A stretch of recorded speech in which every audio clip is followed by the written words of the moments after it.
Hi Golfoholics, I'm Bill McCuddy. We're here talking about a movie you may know about, but do you know everything? This man does. He's Chris Nashawaty. He's the head film critic for Entertainment Weekly, and he's written a book about it called Caddyshack, The Making of a Hollywood Cinderella Story. So Chris, I guess my first question for this audience is, are you a golfer? I am not. Cut! We're done here.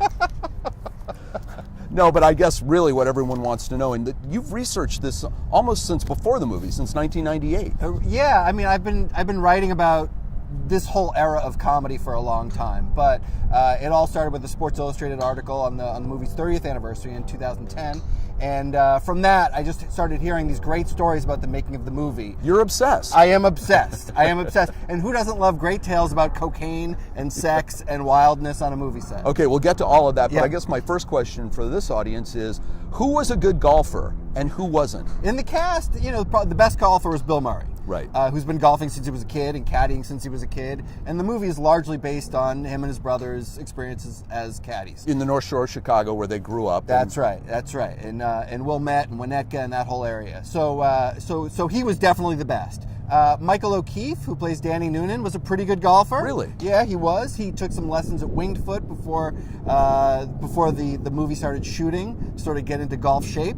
And what about Chevy? Was Chevy any good? Not really. No. Ted Knight? No, not really. And Rodney Dangerfield was absolutely the worst.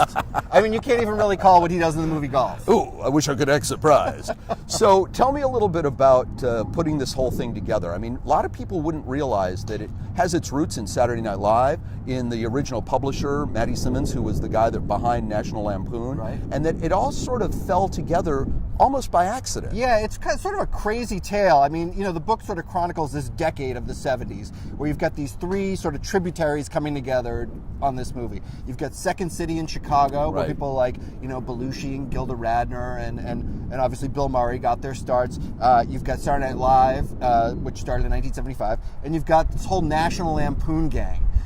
So those three groups came together on this movie, and all their sensibilities sort of commingled into this what I think is a great comedy. Now, how did they talk a golf course? This one was in Florida somewhere, right? That's right, yeah. How did they talk them into blowing it up at the end of the movie? Well, that's an interesting story. They didn't tell them they were going to blow it up. They actually, they had to show the golf course, the board, the script before they started shooting, and that explosion at the end is in the script. But they said, no, the script will be changing, which was a half-truth, because the script was changing, but not that part of it. So they basically just lured them off of the golf course on the day they were going to do the explosion. The took them out to lunch. producer shot got him a boat tour. Or yeah, something, the producer, right? John Peters, he basically old school Hollywood lying. He took them off campus, took them out to lunch and on a boat tour, and while they were gone, they just blew the hell out of the golf course. And the local airport got alerted that maybe there was a plane crash. Yeah, there was a pilot flying overhead at the time because it was in the flight path of the Fort Lauderdale airport, and he saw this giant fireball, and he called into the control tower and said, "I think a plane's gone down." Wow. What was your biggest surprise when you went in, even knowing everything you thought you knew about the movie? What was the thing you came away with going, wow, I never knew that? Well, I think just the amount of improvisation that was on the movie. I mean, all of these people were skilled improvisers. Well, not Ted Knight so much, who was sort of the odd man out in the cast. But, they had this script, which I've read. It's not very funny, actually. and they just knew that with people like Bill Murray and Chevy Chase and Rodney Dangerfield, if they just let them go and do their own thing, they would get stuff that was much funnier. But it didn't start out that way. And Murray No. was supposed to be like Harpo Marx. He wasn't supposed to have any lines at all. That's right. Bill Murray, well, he was always going to say stuff, but they just knew that he would come up with stuff that was better than they would write. Right. So they just left Insert large joke here. Bill Murray riffs here, Right. is what it said in the Right. script. So they just had a lot of faith in these people to be funny on command. So what a lot of people making the movie at the time didn't know, like the caddies, was that it wasn't going to be all about them. And even the gopher became much more prominent than anyone thought it was going to be. Yeah, the movie was changing every day. I mean, that's the thing, is that, it's basically Exhibit A on how not to make a movie. Everything that you shouldn't do, they did. They just threw out large chunks of the script. It was supposed to be a story about the young caddies and a love triangle with Danny Noonan, and his Irish girlfriend, and all of this. And they just found that Murray and Chase and Dangerfield and Knight were so much funnier than the young caddies that they said, we got to just follow the funny, We'll cut all this other stuff out later, and we'll just give these guys more lines. And that's what happened. Now, we teased at the top that this is largely alcohol and drug fueled, Right. and that's not an exaggeration. No, this is 1979 in South Florida. So it's pretty much the gateway. They're close to the drugs. Yeah, they're close to, you couldn't get closer to the drugs. Like a drive-by. It is. It's the gateway into the country for cocaine. And so, these are people who are 3,000 miles away from the studio. They're all young and they like to party, and cocaine is readily available. So it's sort of amazing that a movie got made at all. Okay, so give us the top 3 of people who were doing cocaine. Was Rodney number 1, or was Chevy doing drugs at that time? Chevy has been very open about, during that period of his life, being addicted to cocaine and doing a lot of it. Doug Kenny, who was one of the writers and a producer on the film, he was very heavily into cocaine at that point. And died tragically and right would after later the die movie. right after the movie came out. And then for the third, I wouldn't say Bill Murray. He wasn't known to be a cocaine taker. Rodney probably. Rodney liked his coke and his weed. Yeah, no, it's crazy stuff. And it's funny that people are willing to talk about this in the book, but I guess the statute of limitations is up at this point. Well, it's good to know that. So we're not reading Exhibit A in any kind of a lawsuit. This No, is no. Caddyshack, the making of a Hollywood Cinderella story. Chris Nashawaty reviews movies for Entertainment Weekly. He goes to way more than he probably wants to, but this one he loved, and it was Caddyshack. He wrote a book about it. Thank you, sir. My pleasure. Thanks to Chelsea Piers. More of The 19th Hole. I'm Bill McCuddy. Thanks for joining us.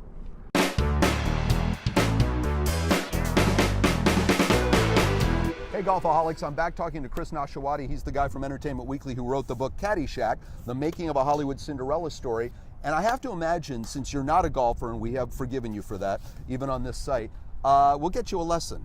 Okay. Okay, that didn't go well, but he's a good movie critic. That's the important thing. So you must have done some research and read some other books about golf. Yes. What would you say are the best ones for people who are watching right now? Well, I think the new Tiger Woods book by Jeff Benedict and Armin Katayan is really good. I think George Plimpton had a book doing his participatory journalism. Oh, did he do what he did like with Paper Lion? He went and became like a golf It's called guy? Bogeyman, and Oh, it's really? really good. And as a third one, I'd say Bill Murray's book, Cinderella Story, is a really good memoir about growing up as a caddy. How available was he to you in the process of making this book? It's sort of a funny story because Bill Murray is a different breed of cat. He is not the kind of person who is easy to get a hold of. No agent, no lawyer, agent, no press no people. publicist, nothing. So what he does have is a 1-800 number. See, that blows my mind, and people don't really believe this when I it's tell them actually that true. story. It's actually true. He has a 1-800 number, and you call it, and you basically are making your case for why he should call you back. And it's not just for journalists; it's also for directors if you want him to be in your movie, because there's no other way to get him. So I left a series of messages over the course of a month. And he finally one night called me back, and it was sort of miraculous. If I didn't get him at that time, I don't think he ever would have tried calling back again. So I just got lucky. But once you get him on the phone, he's wonderful. Really? Yeah. Do you know the story about what he does to people on the street? So turn your back on me. Okay. Turn your back. We'll show people at home what this is. So I'm Bill Murray. I come up to you and I go, "Guess who?" And you turn around, and before you can say anything, I go, "No one will ever believe you." And it's then true. he goes away. He walks away. It's true. The man is just like, where's Waldo? He's amazing. He's got a really good friend of mine, Dan Rizzi, who's an artist, and they go out together, and when people ask for a picture, they have this bit they do where Dan runs away with the camera for a second, and Bill goes, "Hey, get back here," and then laughs and says, "This is my friend." And then when people pose for the picture and Dan takes it, he crops the people out. It's just a picture. It's just a picture of Bill, or the other way around. It's just a picture of the person and Bill's shoulder. That's true. So he's a prankster. And it's all here in the book, Caddyshack, the making of a Hollywood Cinderella story. Chris Nashawaty, thanks for joining us on My Golfoholics. pleasure. Thank you. There's more later.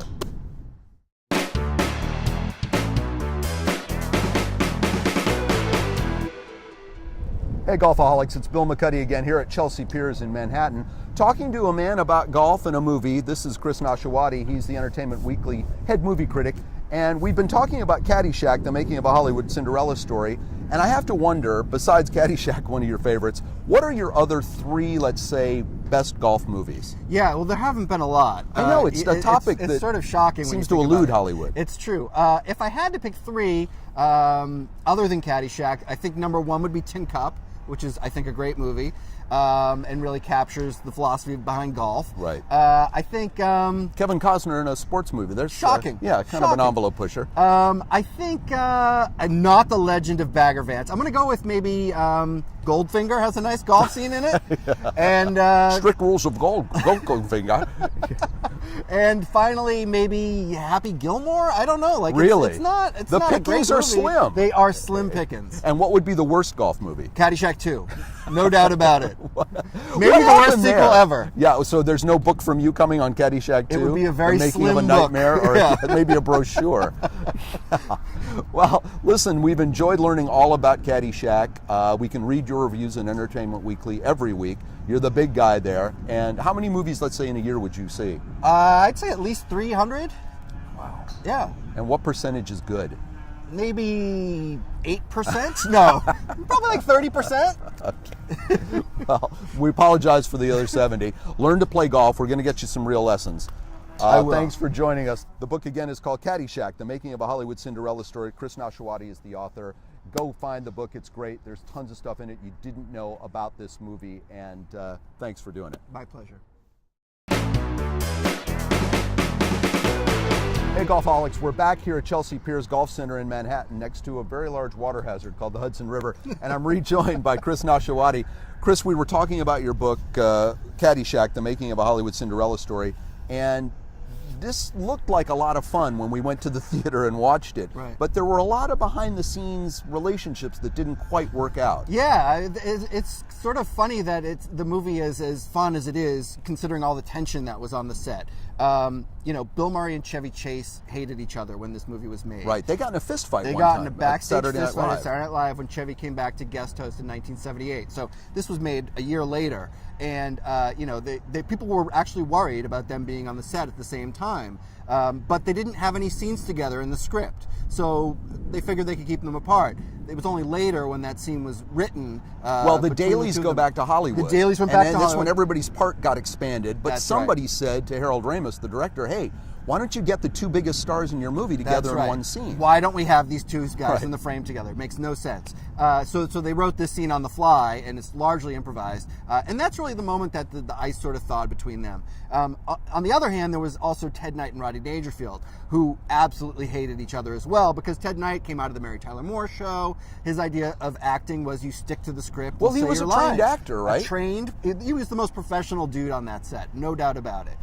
And Rodney, this is really his first film, and he didn't understand what action meant. So, he... I love this story. Yeah. Like He, now I do my thing, now I go. Rodney, do your bit. That's how they would introduce everyone. Instead in the of scenes. action, they literally because said, he didn't know what it meant. Rodney, do your bit. Rodney, do your bit. So, Ted, he would just say things off the top of his head, and Ted Knight just couldn't deal with that. So the two of them had a lot of tension as well. So it looked like it's a Knight lot of didn't fun. didn't stay at the same motel. Yeah, I mean, They got him his own house, and That's everybody else right. partied at this, like... That's right. He was the only guy who someone says in the book that he's the only guy in the movie who wasn't taking drugs. And that's probably true. But so Ted Knight stayed, and they rented him a house sort of further away while everyone else stayed in this motel on the golf course. Great stories. The book is called Caddyshack, The Making of a Hollywood Cinderella Story. Chris Nashawaty is the head honcho when it comes to movies at Entertainment Weekly. For Golfoholics, I'm Bill McCuddy from Chelsea Piers Golf Center here in New York.